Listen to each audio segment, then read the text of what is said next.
Hey everyone, welcome in to Day by Day. I am James and I am with Andrew. Andrew, how are you doing, man? Hello, I'm doing well. Doing well. We're here. We're end of the season.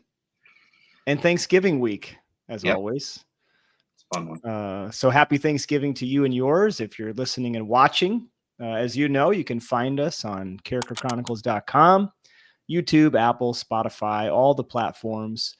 Be sure to subscribe and like and comment and share so that more people can find us. We appreciate you tuning in.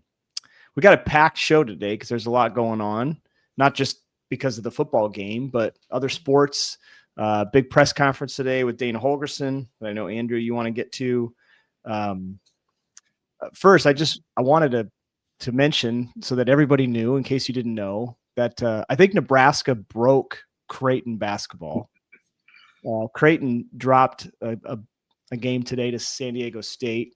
I think they lost by 18 or 20. I actually don't know what the score was exactly, but if you didn't know anything about the game, essentially San Diego State just did exactly what Nebraska did to Kalkbrenner. And of course, Creighton was without Stephen Ashworth. So I think Nebraska broke them. I'm sure Creighton will be fine. They'll probably be back in the Sweet 16 by the end of the year, but I know you don't like it because of quality wins, but I like it because it's Nebraska, I think, provided a template for how to beat Creighton. And for once, Andrew, we get to be the team that shows everybody else how to win the game. Yep. So any thoughts that way on Creighton losing? No, I mean it's a little surprising, but I didn't watch any highlights. Did Kalkbrenner whine because people were being too rough with him? I don't know. Okay. He had 11 points. Well, He had more points than he had against Nebraska. But I just wanted to get that out of the way. Now that that's out of the way, we can get to Husker football. So hey. press conference today with Holgorsen. You just got done watching. I was only able to watch clips. Curious what your takeaways were from the press conference. So he's sometimes he's kind of an uncomfortable person to watch because you're like, what's he gonna say? Like there's kind of that gruff side of him, but watching him today, I just was like, I like liking him more and more, just personality wise. In fact, I found myself thinking like, man, he'd be a fun head coach to have. Not that I want Rule to go out, but it's like, man, yeah, it'd be nice to have him on the staff too. But what I thought about with him, not just the offensive side of things, but really like it strikes me listening to him, just his experience as a head coach, how valuable that can be. Oh, for sure. Rule in not just offensive stuff, but just I'm sure Rule has been open to that set of eyes to just look at the program as a whole and say, as a head coach, what do you see that might need that we're lacking in or might need fixed or need help with? So, but he said some really interesting stuff, which I think probably if it was me, the most uncomfortable person would be Satterfield if he listens to any of that. Oh, for sure. Because there's a lot of talk about, and Dana's pretty blunt about like what was going on before, because that's what he's here to do, assess and fix and all of that. And if you're the person that kind of owned all of that, that can be a hard thing to hear.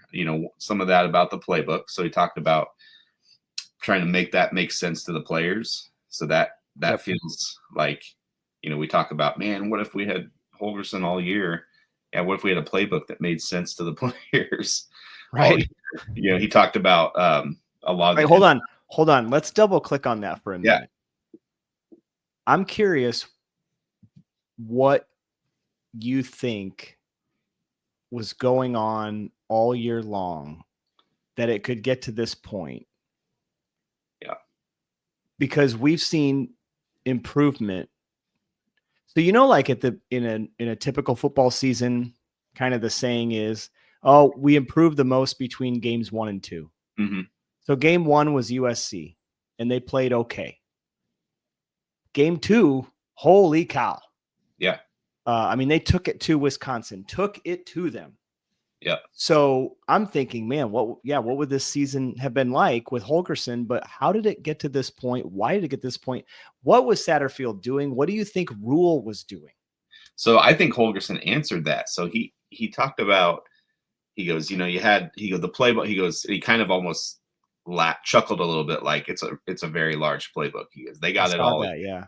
And he talks about everybody's NFL experience, Rule, Raiola, um, Thomas.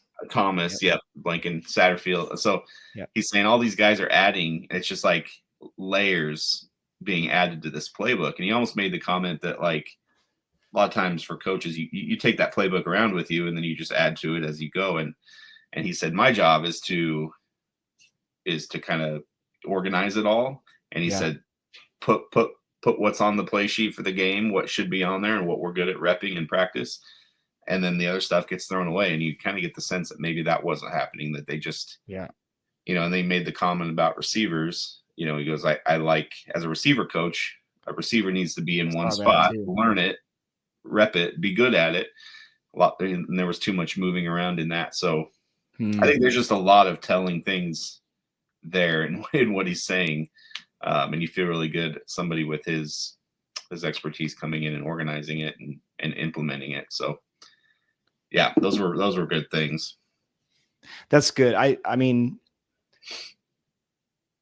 I understand how, even though Nebraska football, like a coaching staff, you know, it's a big operation. It's a big business, but in terms of the number of people, it's a small business, right? It's 14 coaches or 11 coaches, whatever it is. It's a small number.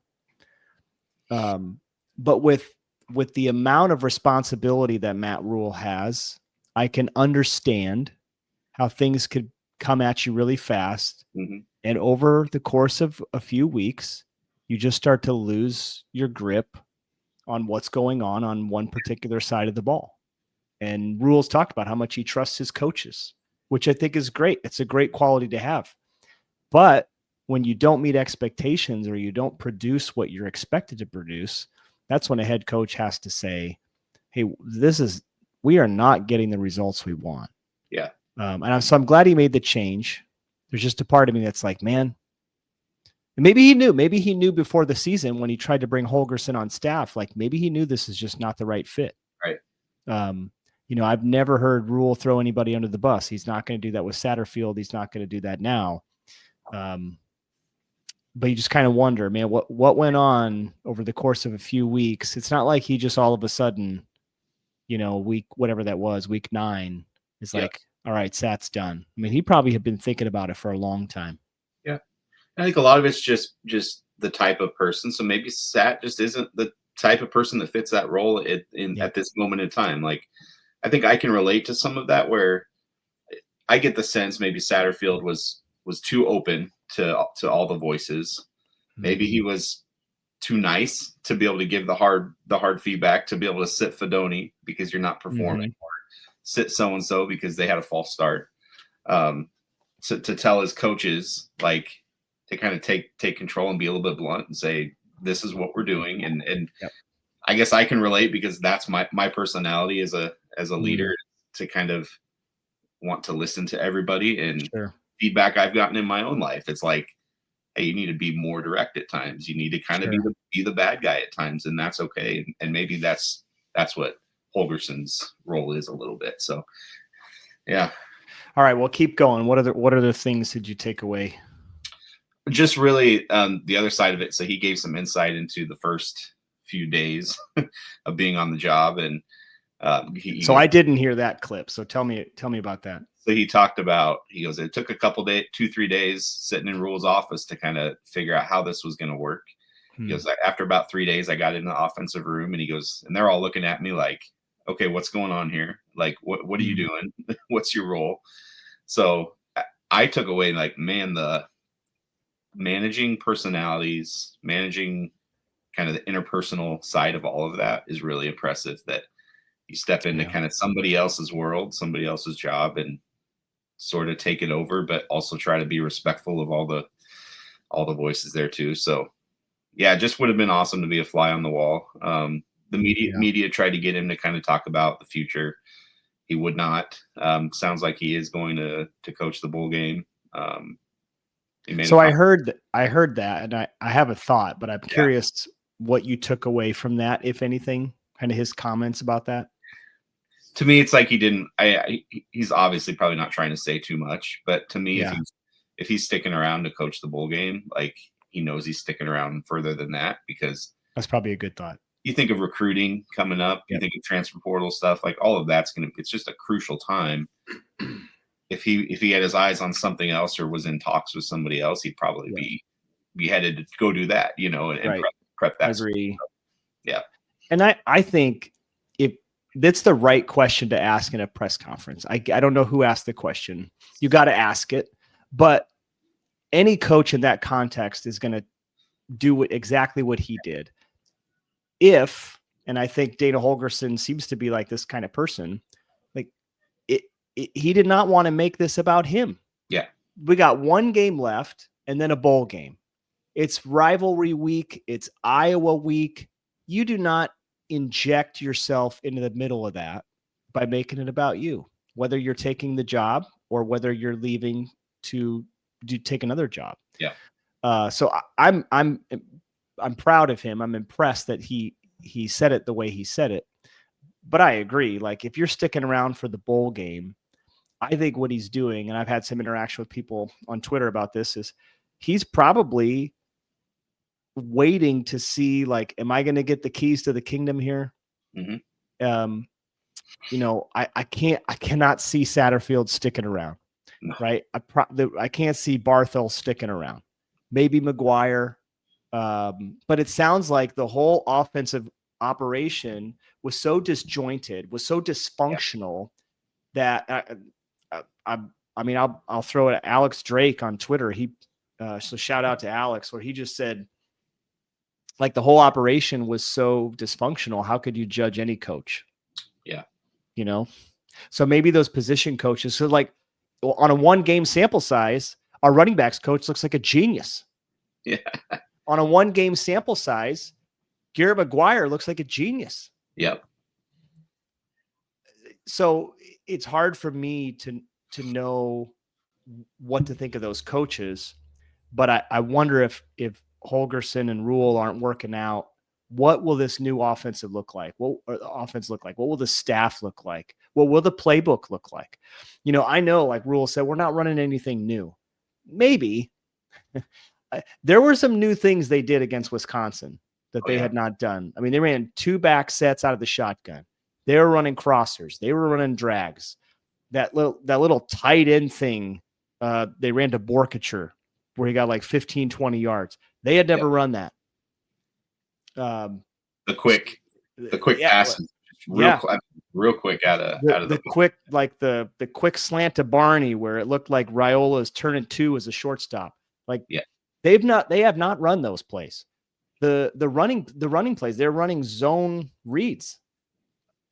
Dylan's not keeping it, but there's zone blocking, and like they were cutting back. Like, they weren't running this stuff 3 weeks ago.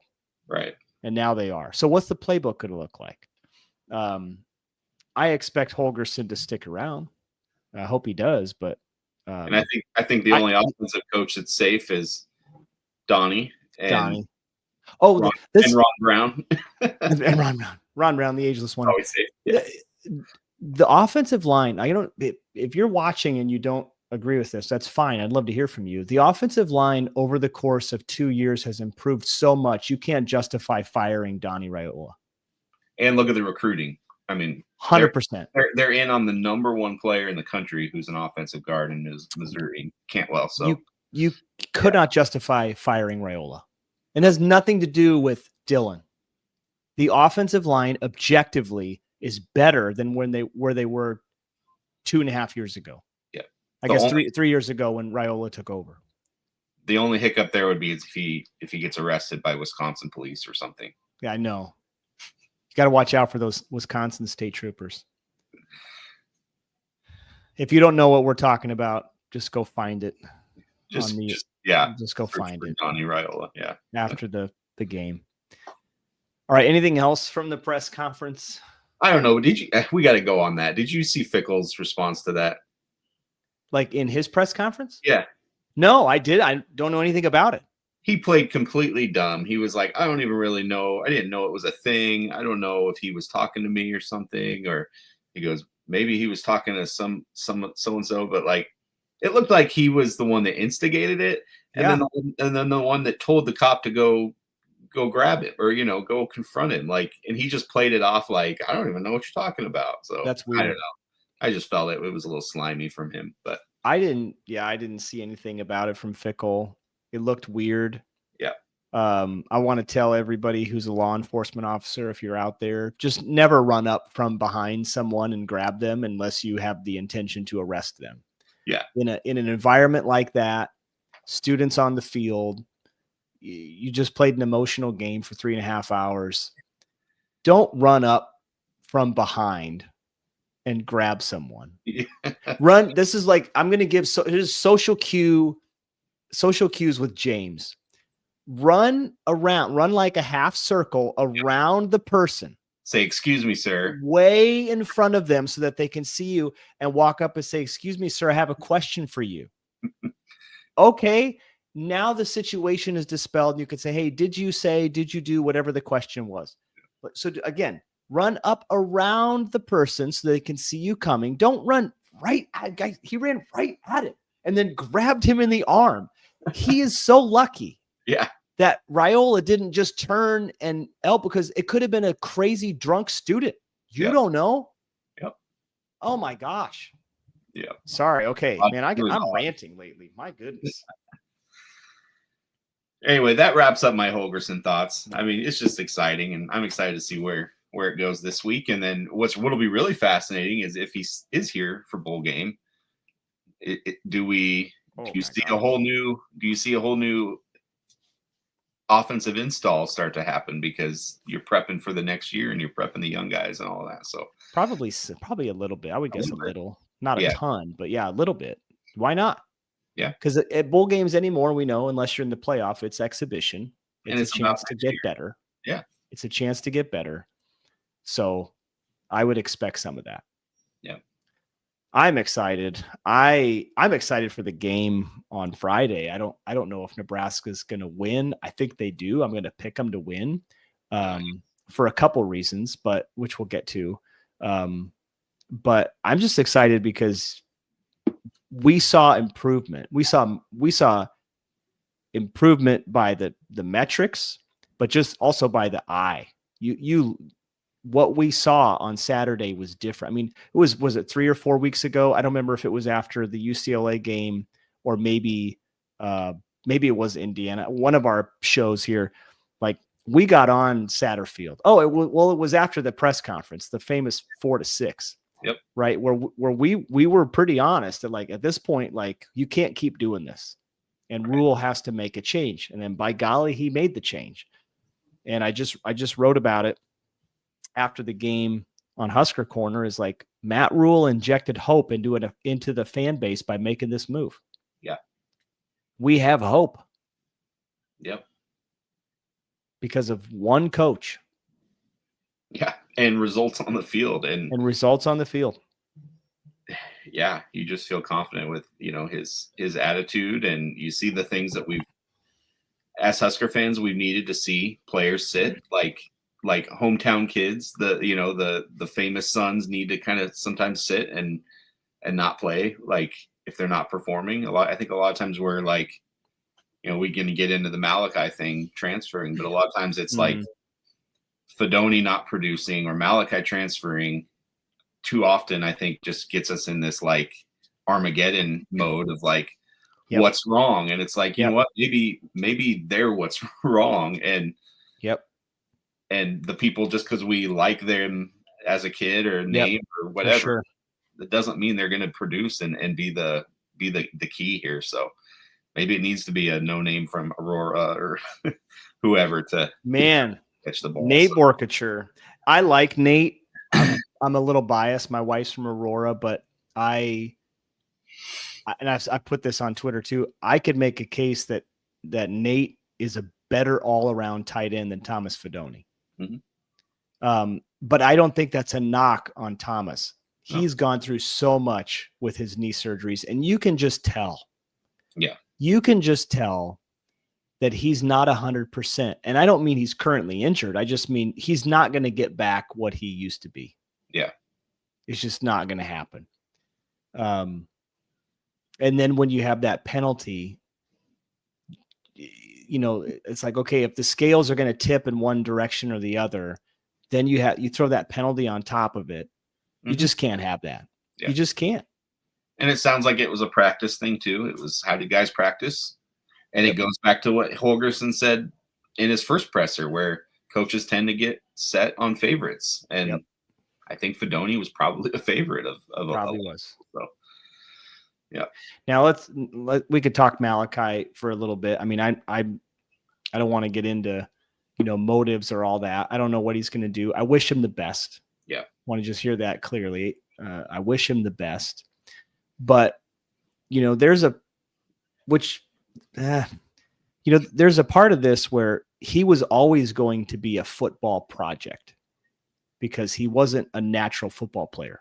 Mm-hmm. He had been playing football for his whole life that I know of, kind of a late bloomer. Yeah.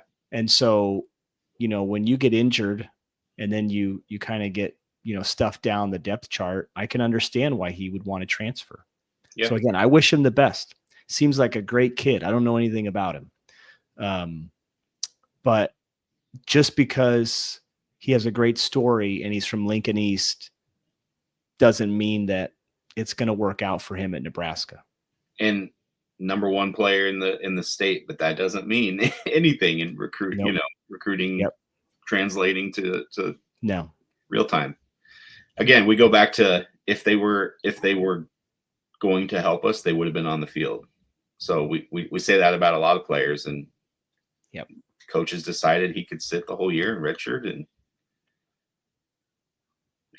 so and they're Colorado, Malachi. I mean, Prime's not going to be there. No.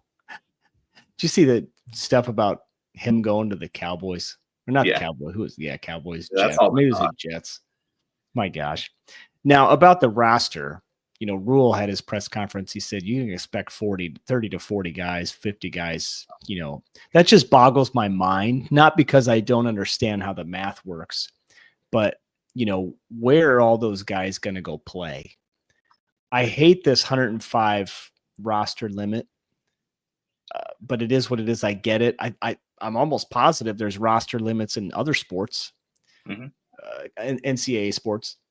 But just for the listeners, for the viewers, like that doesn't mean Rule's running people out of town. He's not going against his principle of, basically, you're on this team. I chose you. Yeah. People will have to transfer because of roster limits, and you got to get down to 105. We're at 140, 150. And that's why it's such a big number, because we traditionally are. Yep. We take a high number of players with our walk-on program and all that. Yep. So correct me if I'm wrong. Are scholarship limits going away also? It's just 105. They could all be scholarships. I believe so. I don't know what that's going to do for Title IX and scholarships for women. I'm sure they'll figure that out. But so what this essentially does is it eliminates a walk-on program. No more walk-ons. Yeah. And Rule, as a walk-on himself, has been lamented this point. I guess all you can hope is someday it changes again. Yep. I mean, it just doesn't. I think of we both Nebraska alum, and our experience there, and it's it sucks to think of kids. I mean, obviously they could stay and not play football, but if football's your thing and to not have that opportunity to be in that environment with those coaches, like, there's a lot of guys that are going to lose out on a pretty cool opportunity. But I mean, really, what we're seeing it in front of our eyes that college sports is becoming semi-professionalism, which I get. I'm good with paying players. If you perform a service for your university, you should get paid, whether you're working in the dining hall or you're working on the football field. And your pay should be in accordance or proportion to the revenue that you produce. right? So that's why when you work at the dining hall, you make $10 an hour. You work on the football field or whatever, you make more than that. So I'm good with all that. I have no problem with that. But where I do have a problem is where because we're in between, we're in the middle, where college students have a dream, like you were talking about, it's being taken away from them. Yeah. Really because of television, advertising, media rights, all that stuff. Yeah. And so it sucks. It really does. And I don't see it going back anytime soon, but I would say for the next 2 to 3 years, as a lot of these kids get weeded out and they'll stop playing. Mm-hmm. It's going to hurt. Now, I do think this is my, not a prediction. It's not a prophecy. I think eventually we're going to see the rise of football at a club level. Sure. Where it's not intramurals, but it's one step above. And you got guys who can't make a roster, but they still want to play competitive tackle football. And so you're going to see club, rugby is like that. As a lot of schools have club rugby, club hockey. Nebraska has club hockey actually, where it's like, Nebraska's not going to compete with UNO, Omaha, but they still got kids who want to play hockey. And so you got club. I think that's legit possibility in the next 5 to 7 years. Yeah, because what sucks is not only is you're playing football for somebody else, but you have to change a completely different school and academic program and city, and there's so much more that is going to go into just disrupting someone's life in order to pursue their dream of football. Obviously, they can choose their own path, but when they thought they had one thing and now they don't, and that's the thing, because a lot of Nebraska kids come to Nebraska because they love Nebraska.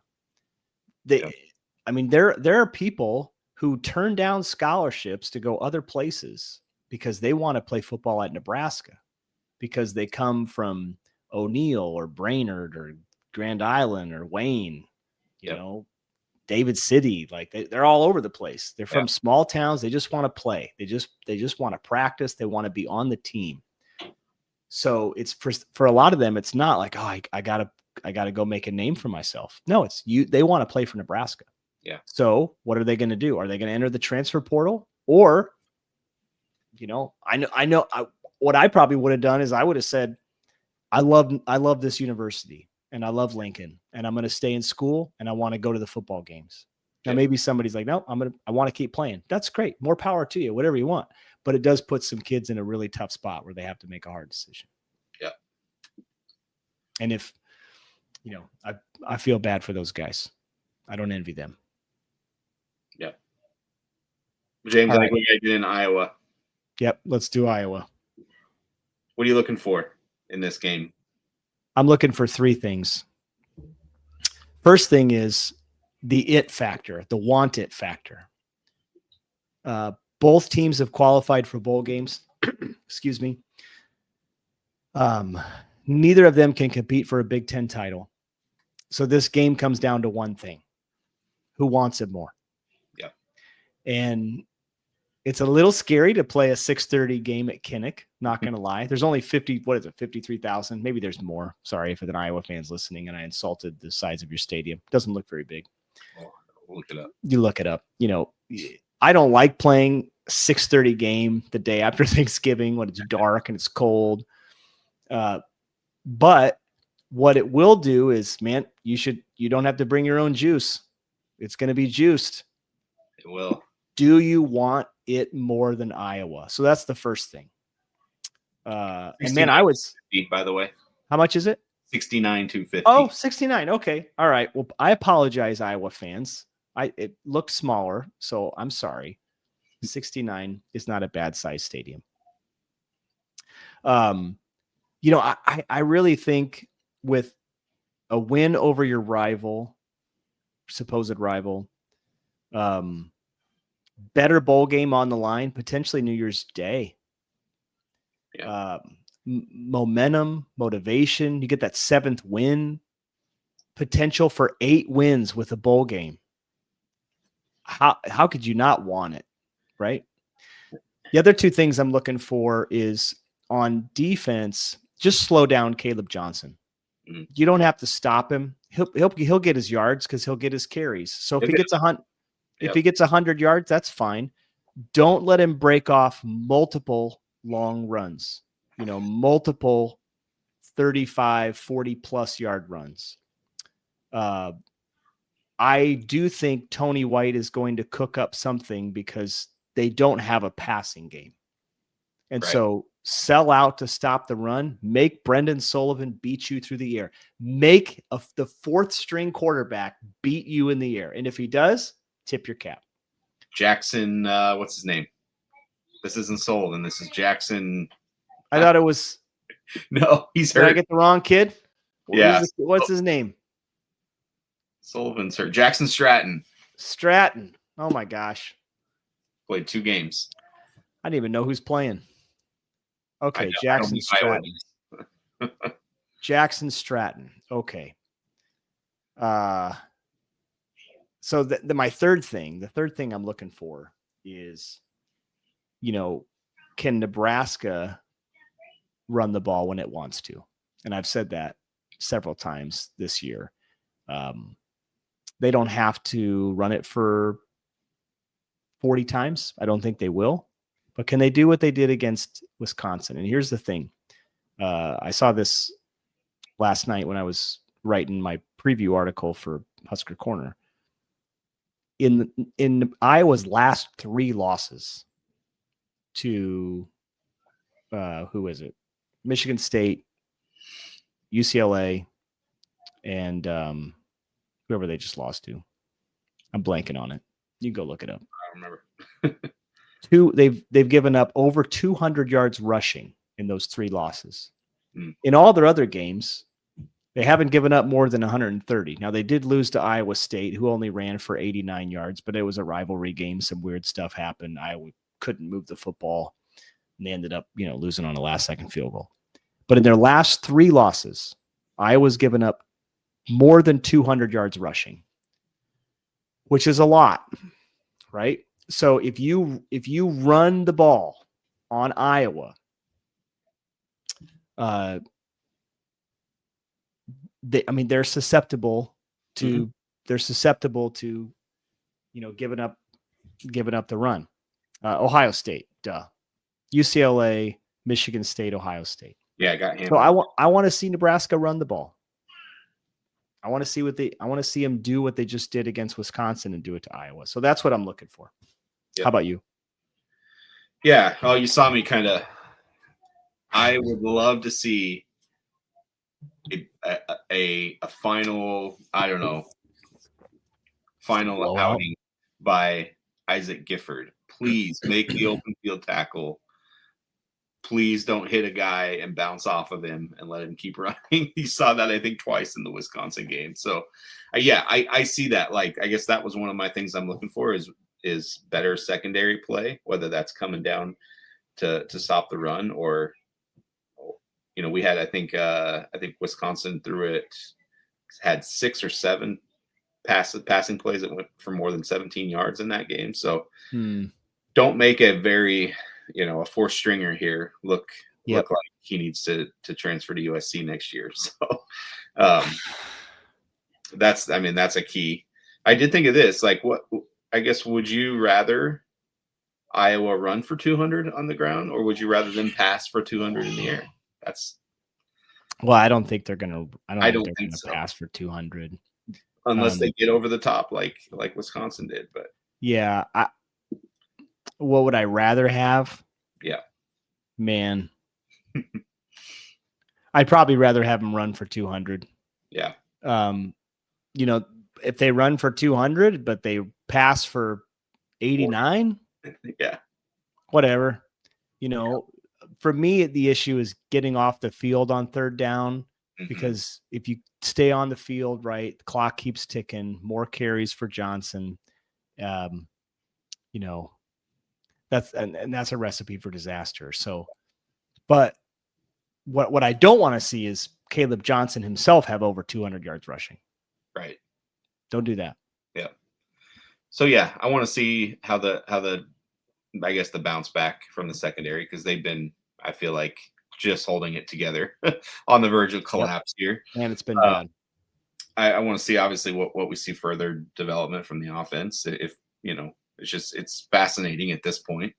And then I think the other key I have would be don't let Iowa have any special teams momentum shifts. That tends to be what happens in these games, whether it's block punts, big returns, big field goals, missed field goals.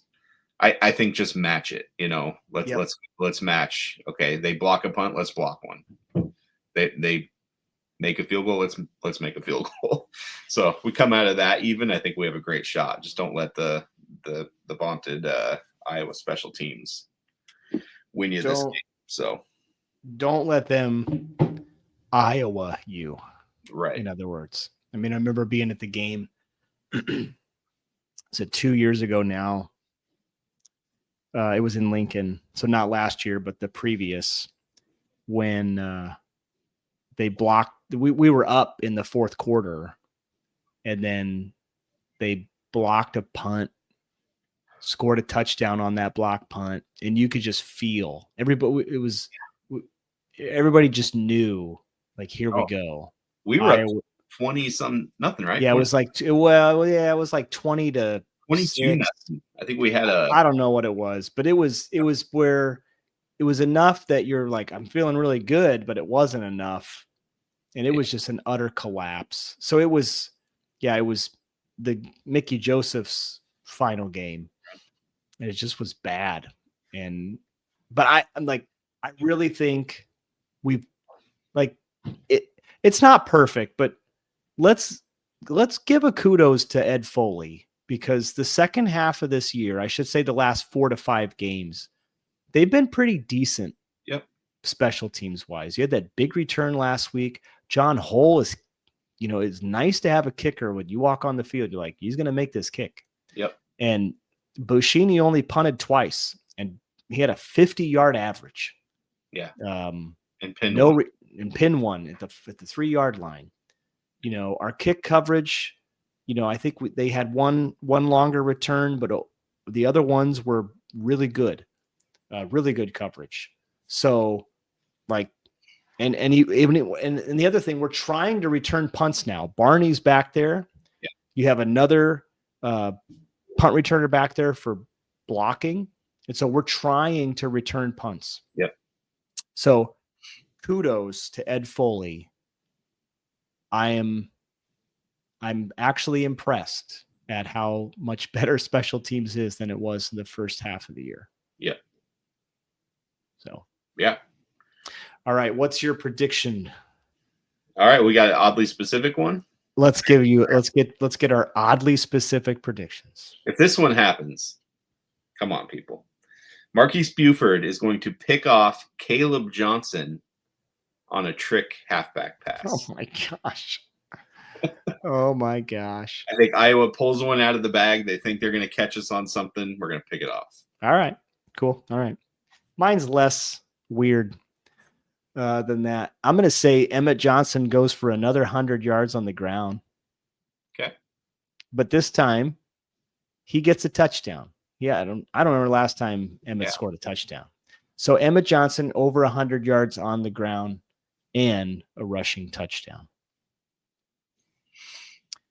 Love it. All right. Score. What you got? All right. My score involves a sort of oddly specific also. We win. We're going to win this thing 30-28. Okay. On a game-winning field goal by John Hole. Oh, my gosh. To bury all the demons. Oh, my gosh. I love it. I hate that it's going to be – so it's going to be tied? We're going to be tied. We're going to be losing. We're going to be down 1. So we actually – go on a drive to win the game. Yeah. And kick a field goal to win. Well, I think it's going to be one of those Raiola signature 2-minute drives that stalls down at the 30, down at the 28, and Hole. Okay. Yeah. All right, man. I don't think that's going to happen. I am predicting Nebraska to win. And because of the Holgorsen effect, and the momentum, the growth, the change that we've seen over 3 weeks, because I think there will be even more things offensively that they're going to do that are not on tape. It's going to be tough for Iowa to defend Nebraska. Now, Iowa's good. They're a good defense. Yep. They are not elite. They are not what they used to be. There's no more Cooper DeJean back there. Iowa, again, the last 3 losses, they've given up tons of yardage on the ground. I think Nebraska is going to be able to run, and I think it's going to open up the passing game. I think Nebraska wins 38-27, and Iowa gets a garbage time touchdown. So I don't think it's going to be as close as 11 points. So I think it's like 38-20, middle toward the end of the fourth quarter, and Iowa, picks up a garbage touchdown, garbage time touchdown. So 38-27, Nebraska. Love it. High scoring game. Yeah. It'll be like the Bo Pelini Iowa matchups. Yeah. It was a little more scoring. Well, what's crazy is Iowa's, it looks like Iowa's special teams is down a little. Their offense is actually, they don't pass the ball like they never do. No. But they're scoring twice as many points as last year. And I think they're averaging 29 a game. Last year they were averaging 15. It's amazing. So, yeah, they're in some high scoring games, but not doing it through the air. So there's your key. But I think the other thing I just thought just popped in my head is, does Nebraska meet the moment? It is night game, Iowa City, rivalry game. Like, we were coming off this high. Like, just don't be one of those that you show up and you just didn't look ready for. Agree. So.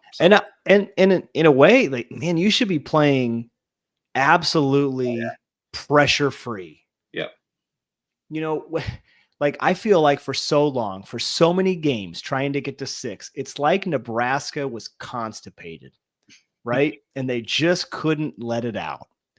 Yep. And now that the pressure has been released. Yep. You have nothing to lose. Iowa doesn't either. But everything to gain in terms of, again, bragging rights, momentum, better bowl game. You have more to gain than Iowa. Yeah. Recruiting. Recruiting. So prove it. Yep. Prove it on the field. All right. Where are you watching the game? What are you guys doing for Thanksgiving? We are going to have Thanksgiving dinner at our church with a bunch of people we hardly know. So family's way back in Nebraska, and we're not flying anywhere. No one's coming up here. So I'm going to watch the game in my my basement on my projector and just soak it in. So nice. I do kind of miss that the game's not on during the day, right? On Black Friday, but so my kids will be up for probably a half of it, and then they get pretty tired. Even though our girls are a little bit older, they still get tired early. So I'll probably watch the second half by myself once everybody's in bed, and which is kind of how I prefer to watch Husker games. There's no better way. Yeah, there's no better. Just I want to be by myself. Yep.